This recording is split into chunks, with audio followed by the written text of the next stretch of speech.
guys, thanks so much for clicking on my channel with All Smiles Over Here. I am Sandra. Like asking a question, will Sandra help you keep your smile for today? And hopefully the answer is yes, you guys. I'm gonna try not to keep long, but y'all know if it gets good, I'm gonna keep on talking. The golden nugget today is it's not dead. It's not dead. I'm quite sure some of you are familiar with the story about Lazarus, and if you're not, keep on listening. The story is that Lazarus was dead for 4 days. He was dead for 4 days. Y'all know what happens to a body. The telltale signs to let you know a body is dead is what? No movement to it, no motions done whatsoever, right? And then the body begins to decompose, which means it gets a little rank, a little stinky, a little funky around the camp, right? And that's what was going on with Lazarus. Those were the telltale signs from the physical eyes of what was going on.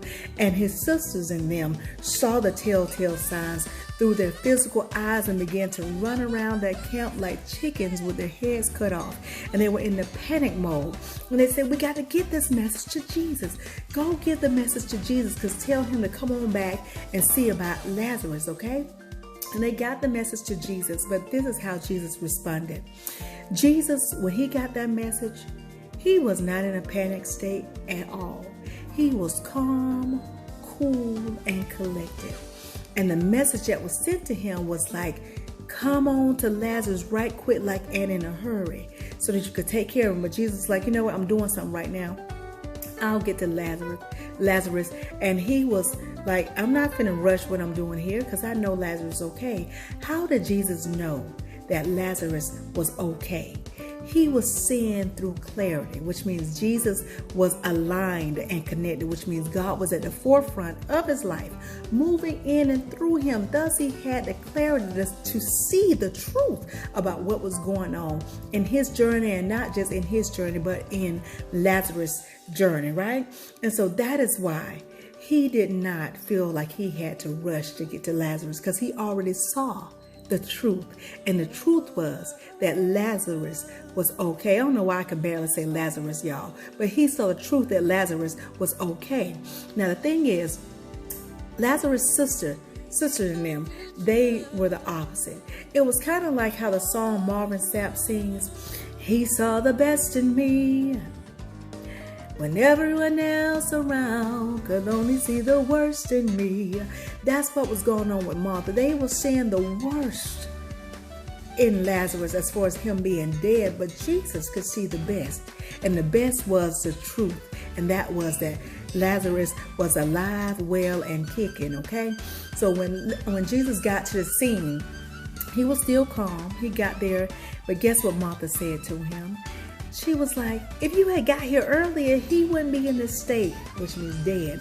And Jesus just had to be like, bye, Felicia. Hey, listen, don't worry about it. Don't worry about it. Because the truth be told, that if Martha had applied the formula that Jesus was showing them of how to be aligned and connected, then Martha would not have ever had to send for Jesus.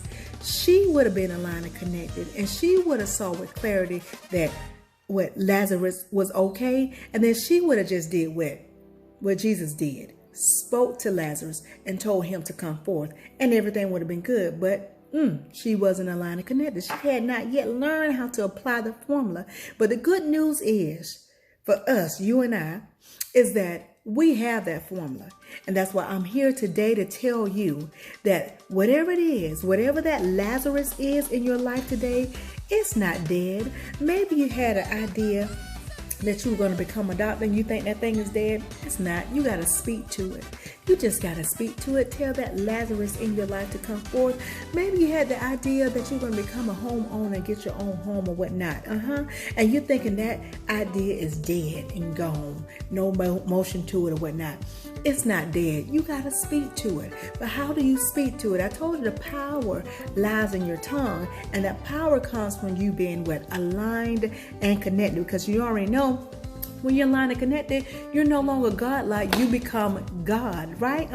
That's why Jesus said that you will do greater works than him. Why? Because he knew that he was aligned and connected. He was like, ain't no telling what's going to happen decades and decades and decades after this. Ain't no telling what y'all going to be doing when you apply this formula. So that's why I said you will do greater works, but you got to be aligned and connected to become God. Not God-like, but to become God. And then that way you can speak And the Lazarus will come forth in your life. Some of you guys are about to toss away something, about to throw something away. You're about to throw a marriage away. You're about to get rid of something good and yum in your life because you are seeing through your materialistic eyes as far as your natural eyes, and you're about to throw it away because you think it's dead, and it's not. You just got to speak to it. That's all. You just have to speak to it. Some of you guys are thinking, oh, this marriage is done with. It's over. It ain't dead.